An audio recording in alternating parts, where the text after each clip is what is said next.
All right, welcome to episode 19 of Enterprise Eyeballs, where we talk about humanizing the B2B world. Today, our guest is John Kazarian. He's the founder and CEO of Accelevents, an event technology platform for every type of event you're hosting. John, thank you so much for coming on the show. Yeah, Andrew, thanks for having me on. So one of the things that caught my eye was on the about on LinkedIn. It says events are hard enough. We're on a mission to help organizers get some sleep the night before their event. So in your tagline, you're talking about the person, the organizer, not about the technology, not about the business results. I love that. We know that's what works. That's what this show is about. Can you tell me a little bit, about Accelevents and how you started building, why you started building? Yeah, it's funny that you picked up on that particular point. When I got on the call and I told you I was caught off guard because I saw a competitor running a campaign with basically that same slogan that I've been preaching for over a year. Yeah, you're pushing my buttons here on a Friday afternoon. But yeah, in terms of how I got started on that path, went down that path, I kind of started hosting events since college. And in 2014, my cousin at the age of 17 got diagnosed with cancer. So I wanted to do something for her and realized, frankly, that the thing I could do that would raise the most money would be to host a big event. So I went down to the aquarium in Boston, where I was living at the time. I put my credit card down and I rented out the whole space. And I had to sell 185 tickets for that first event, basically to be able to pay my credit card bill, make sure my credit score didn't get slammed. Ended up getting 840 people to show up to that first event, but going into it, realized that there was no good technology to run the auction or the raffle. Everything that was out there was either like crazy expensive or just was not good. And that was like my first realization of where there was some significant gaps in event tech. And then on the day of the event, we had about 100 people on our wait list, and the event registration provider we were using it failed us. Nobody could get off the wait list, which cost the organization, Dana-Farber Cancer Institute, about 10 grand that we could have brought in for them. And this was just such a personal event to me. I was devastated seeing this thing just fall apart for no reason. And at that point, hosted the event, everything went really well in terms of actually running the event. And so did this technology that we ended up throwing together, building to facilitate the fundraising component, and decided that I was going to build a business around creating technology that makes life easier for event organizers, that helps event organizers sleep the night before their event so that they don't have to go through the pain and misery that I felt in preparation for that first event. So that was sort of the beginning of the journey for us. And for almost 5 years, I was building this nights and weekends while working another job. And we continued to expand, continued to focus more heavily on for-profit businesses, sort of moved away from the fundraising world. And then March of 2020 came. And at that point, our world just collapsed. Everything I'd been building for 5 years just evaporated overnight. And the fortunate part was that I had this belief that technology was going to continue to play a bigger and bigger role in events. So we were going down this path of building for a hybrid future already. And we just went all in on that. And worked out well for us. We took our revenue from $375K in 2019 to $3.4 million in 2020 by making this pivot, focusing on virtual events, focusing on the B2B space, and just really helping organizations to deliver our ROI from their events, to deepen their relationships with their partners, and that's been our focus ever since. That's really cool story. So one thing I want to zoom in on is the timeline. So you were building on the side for 5 years. How far was that? 5 years before 2020, or where does 2020 fall in that timeline? Yeah. So that first event was November of 2014. Okay. And I filed incorporation payments on papers on January 15th, 2015. Nice. Yeah. Nice. Well, that's really interesting, and it makes perfect sense. You started with a human story, your own experience with your cousin, and that's where you were building the problems you were building to solve. And then you took that experience, the traction you'd built, to that point, and transferred it to the B2B world. with the inflection point of COVID, everybody going remote. Obviously, you made a great strategic decision, but I'm sure that message and the human piece of it as part of your DNA is what helped you win as everybody was pivoting in that direction. Yeah. Well, I mean, that's one of the things I've just always loved about events is that they are human. I mean, it's human to human connection. It's the most pure form of it. And yes, technology is there to assist and play a role and help us find the right people to be spending our time with. But at the end of the day, it's all just there as a facilitator for people to be people. That's really, really interesting. So tell me about a little bit where you guys are now. Obviously, it's been a couple of years since that point where COVID dominated every conversation, the way we were all thinking. Where are you guys today, and what are you mostly focused on? Yeah, so today we're mostly focused on B2B events and associations. In terms of the experiences, I mean, it's across the gamut. Where we get brought into a company is really to consolidate and bring all of their event technology needs under one roof. So they essentially have this connected experience platform where they can facilitate their webinars, their virtual events, their hybrid events, their in-person events, their field marketing events, all on one platform, and be able to really understand their attendees and their attending experiences across all of those different channels, and then feed that to grow the business, whether it be pushing it over to the sales team to act upon that information or just to help generate content and awareness for a given brand. I mean, everybody's preaching about it today, but I'm in full agreement as well. The way that B2B businesses are going to win in the future is by being media companies in themselves. And you're an important piece of that puzzle if you can connect all those things, especially at big companies where silos happen almost automatically, regardless of how hard they try to break them down. Yeah. Well, the other thing is a lot of these bigger companies, the marketing people desperately want to get the executives to be generating content. And the executives don't always have as much interest in doing that, but they will speak at events. And you can take a speaking engagement and turn that into like 3 months worth of content. Definitely. I've seen that play out in our world, and it's the best way to do it. One of the wonderful things about this podcast is we can repurpose all the fun ideas that come out of it in a million different ways. So that's awesome. Huge power in that. I'm curious, thinking about your journey, obviously the pandemic being an inflection point for your business. It's interesting.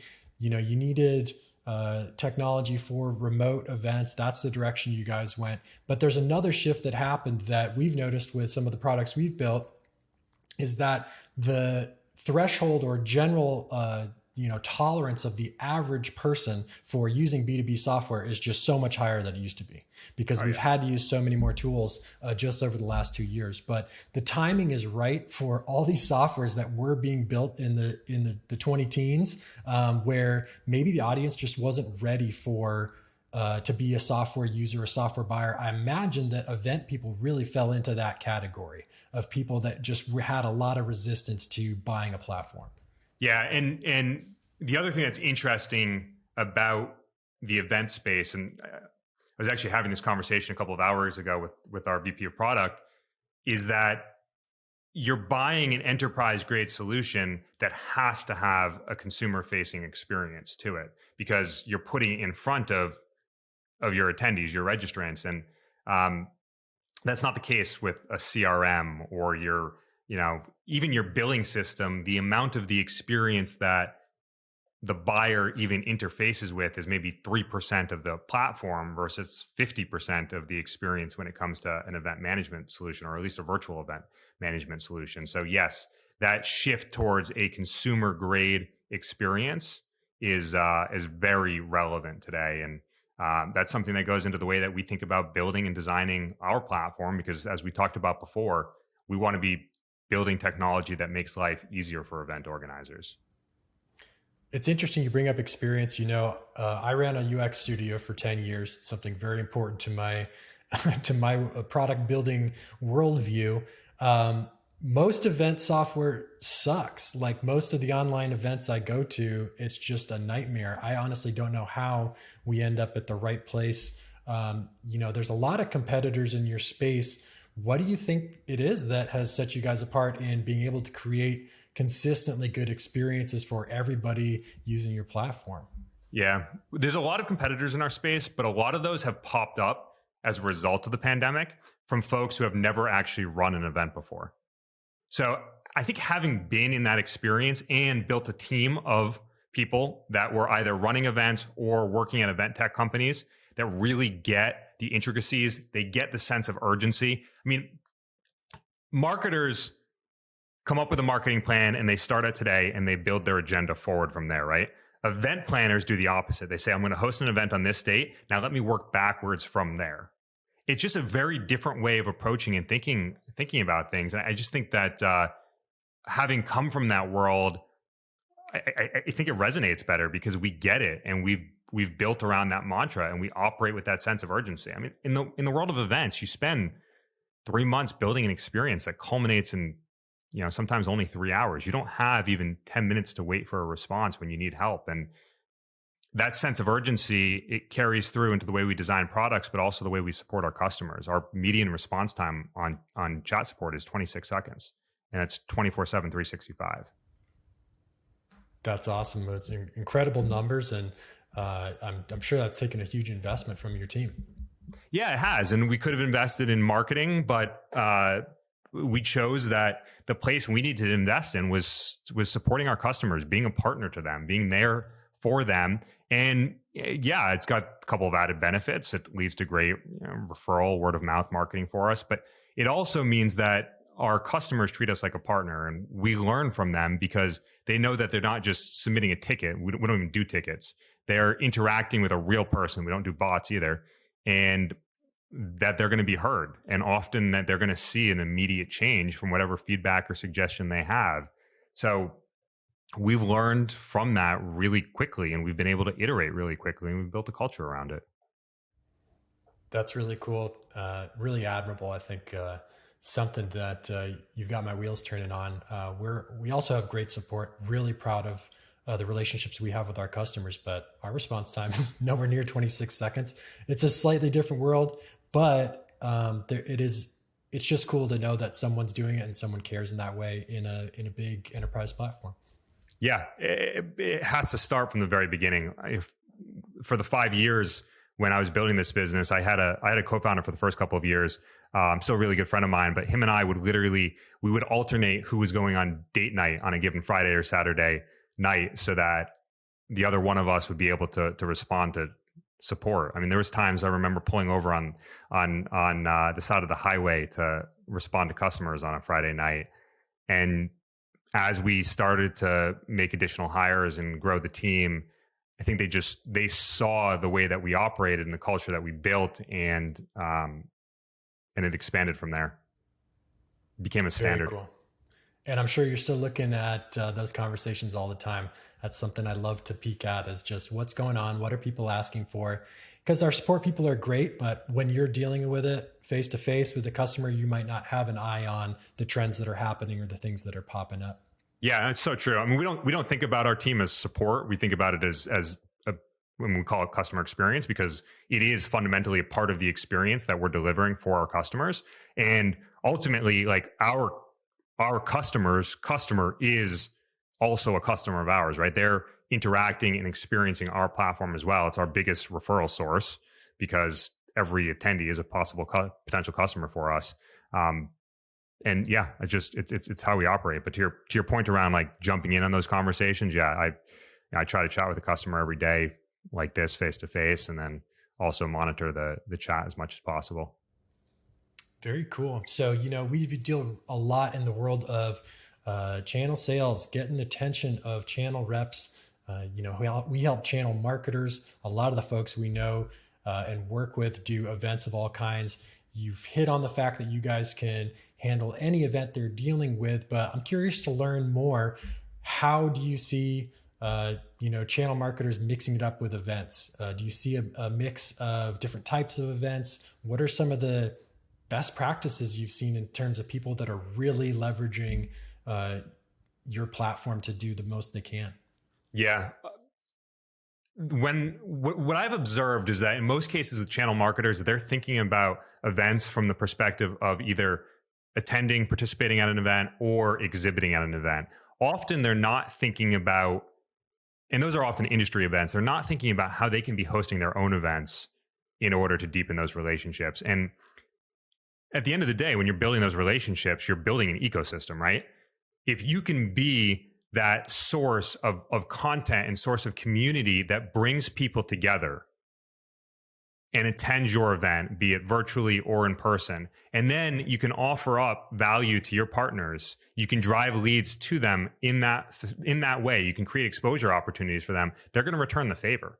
And we're seeing a lot of companies that are starting to realize this and have success with it. I think in part because virtual does lower the barrier to entry. It makes it more affordable to essentially run that test. Let me run this virtual event or a series of virtual events. Let me see if I can get my partners to participate in this. And let me see what I can drive from an attendance perspective.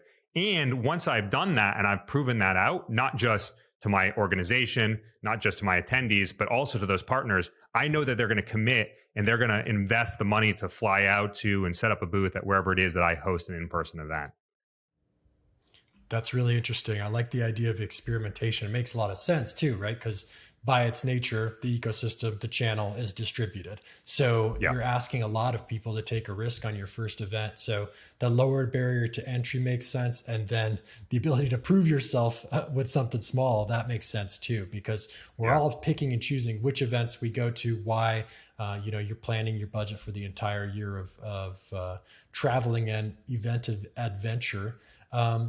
I saw your post earlier today on LinkedIn about speakers.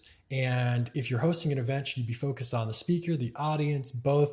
You had some really interesting thoughts about that. I'll let you take it from there.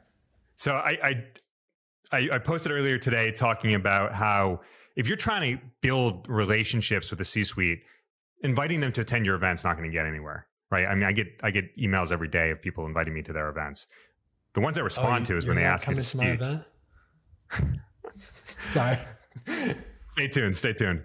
But no, what I do is when I get invited to speak, because it's a great opportunity for me, right? And often it's brands I'm not even aware of, but when they reach out, then I start to learn their story. And if you think about like an ABM approach, this is a great angle that event organizers can take to figure out how can I start a relationship with somebody by purely giving them value and not asking for anything in return. And now you're creating really hours of opportunity to interact and speak with this person, learn about their needs, learn about how you can help them, and they're finding out about you and your story. So that's a really strong channel, and we're seeing growing adoption of that. The one thing I do want to caution people with, and I would say this is particularly true in the case of virtual, in the beginning days of the move to virtual, there was a reluctance towards virtual exhibiting. I think there's a number of reasons, and I'll spare you the time on that right now, as to why that wasn't as successful as it could have been for a lot of folks. Ton of companies had massive success with it. And frankly, for us, it actually drove 25% of our revenue for over a year. But the caution is that, what's kind of happened is companies have moved away from the exhibiting model in order to provide value to sponsors. And instead, they've offered speaker engagements. And what I see far too often is they don't prepare and vet those speakers sufficiently. And then you've got this speaker coming up on stage. They haven't treated your event with the same level of care that you treat your event with. And you're ultimately putting content forward that isn't where it needs to be. And that's how you lose your audience. That's how your audience knows right away when somebody is just there because they paid to be there, not because you invited them, not because it was exclusive or something that they need to hear about. And that you just be careful with the sponsored content on that side of things. That's really interesting. I mean, I've been at those events. I've seen they paid. I've had that feeling, but I've never been in the position of vetting those people. What are some of the tips to vet and make sure they're going to be a good fit? Yeah. Do they have a deck in advance? Have you done a dry run with them? What other material have they done, be it podcasts, other speaking engagements? Have you seen them participating at? There's some easy ways to find publicly available content that they've done before. And also when it comes to inviting those folks to speak, if a company says, hey, we'd like to pay to have somebody speak at this event. I mean, you have the opportunity to figure out, okay, who from that company is the person that we want to speak, right? You own the experience that you're creating. So figure out who's the person that's going to put the right experience on. Makes sense to me. So I want to loop back on that invite strategy, getting in with the C-suite. My listeners are sick of hearing about my obsession with touch points, because we know you need so many touch points to be top of mind, make something happen with somebody that you're trying to get in front of. The thing that we specialize in, and the reason that Incentive Pilot works, is because those touch points are interesting. It's not just 20 touch points of the same bullshit. It's 20 different touch points that add value, are interesting, catch your attention, stand out. And so I love the idea of using a speaking engagement to get, 5 or 10 of those touch points easy. And it's in a context that puts the person that you're trying to work with on a pedestal, and kind of honoring what they do, which is something that we all appreciate. So I think that's a really cool and interesting perspective. Yeah, I'll add to that one strategy. I mentioned this in the post on LinkedIn earlier today, but one strategy goes back to that idea that marketing professionals want the C-suite to be generating more content. So instead of always going directly to the person that you want to be speaking at your event, go to their director of demand gen, go to their content marketing people and say, hey, we would love to have your VP of marketing come speak at our event, or your VP of whatever it might be, and have them sell on your behalf, and tell them about how you're going to give them the video assets and all of this other marketing collateral and all of the exposure that's going to show how much of a thought leader your executive is. And then again, have them sell on your behalf internally. That's awesome. That's some great advice. Who doesn't want, someone else to do their job for them? That sounds great. At least some days, maybe some Friday afternoons. Yeah.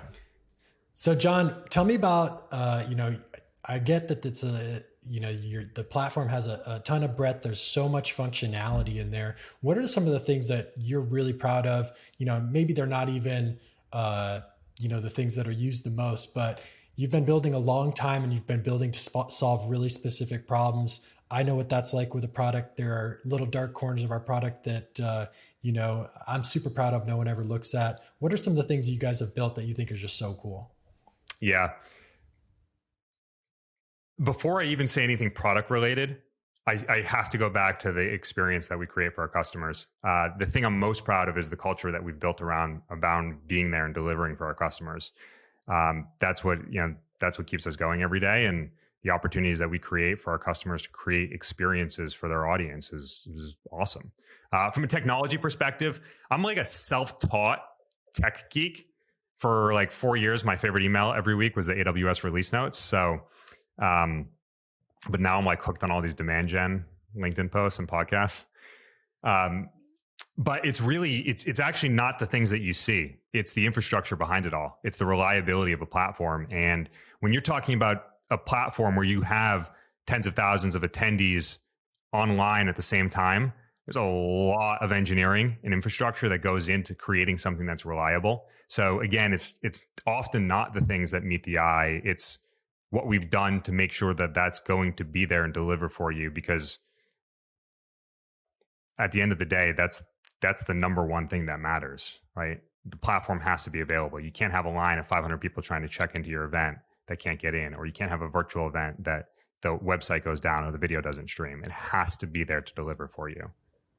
Yep, it has to meet and exceed those expectations every time. And you're always building to that moment because it's all live. So that makes total sense. I was going to ask you, obviously the pandemic influenced your growth, but you guys have had insane growth, way more than just a push in the right direction. Can you talk a little bit about the strategies you use to, accelerate and support that growth? Yeah, we actually didn't invest particularly heavily in marketing, but naturally we run events because we're an event company, which is a good channel for us.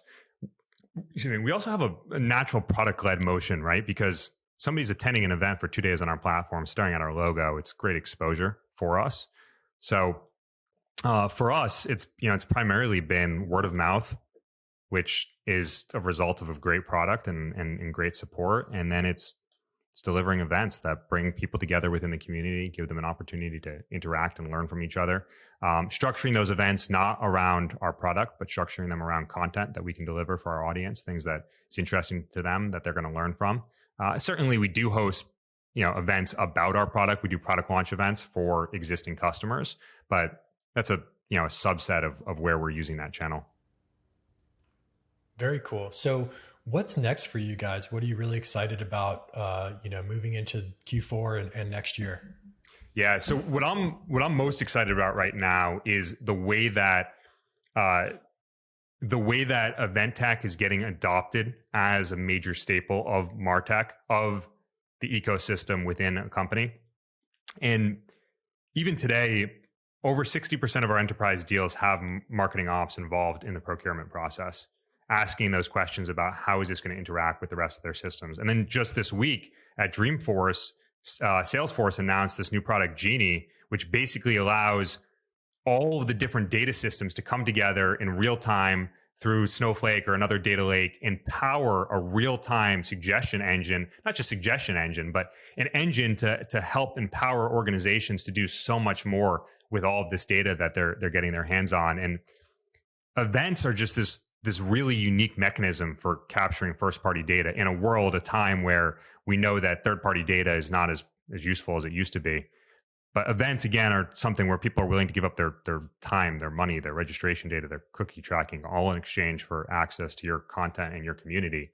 And with all that information flowing into the rest of your CDP and your CRM, it's going to empower information and experiences that result in better outcomes for businesses and better experiences for attendees.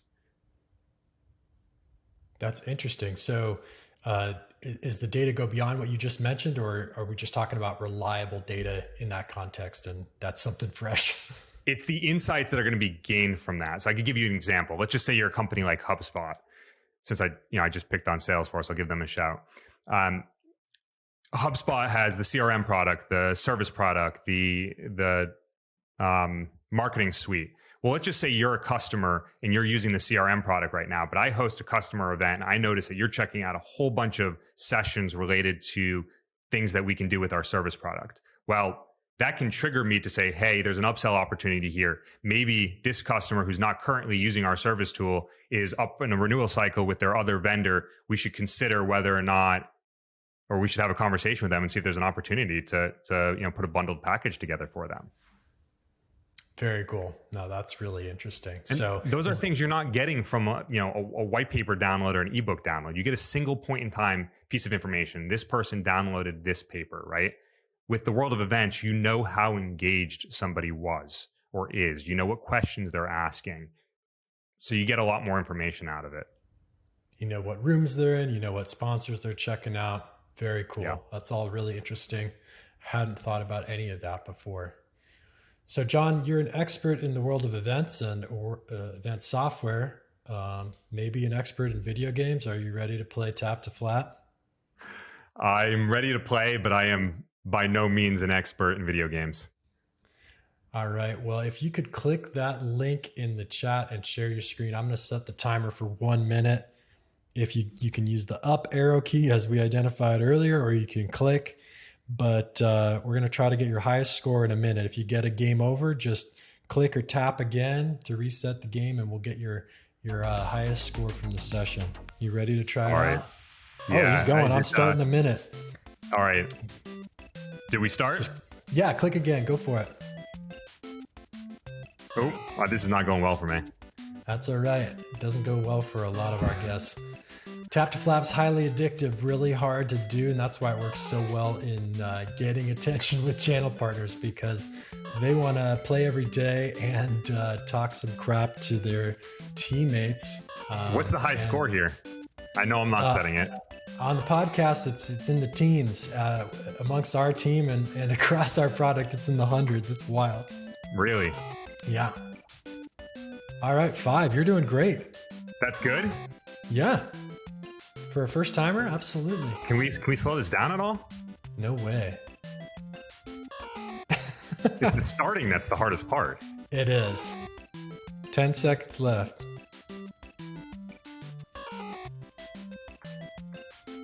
couple clicks in the beginning usually is what you need.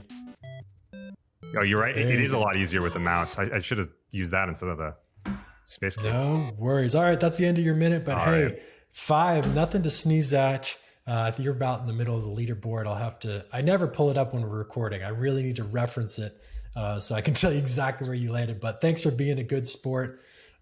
John, where can people find you? I see you on LinkedIn. Is there the best place to reach out to you? Yeah, LinkedIn's the spot to be. I'm posting daily about everything that has to do with events and demand gen. You can also head over to our website, check out that chat. As promised, we will respond in less than 30 seconds. If we don't, then you have to find me on LinkedIn and tell me about it. Yeah, and tell me too, because I don't know about this. No, just kidding. It's I can show you the stats. really impressive figure and really inspirational. I think it's awesome.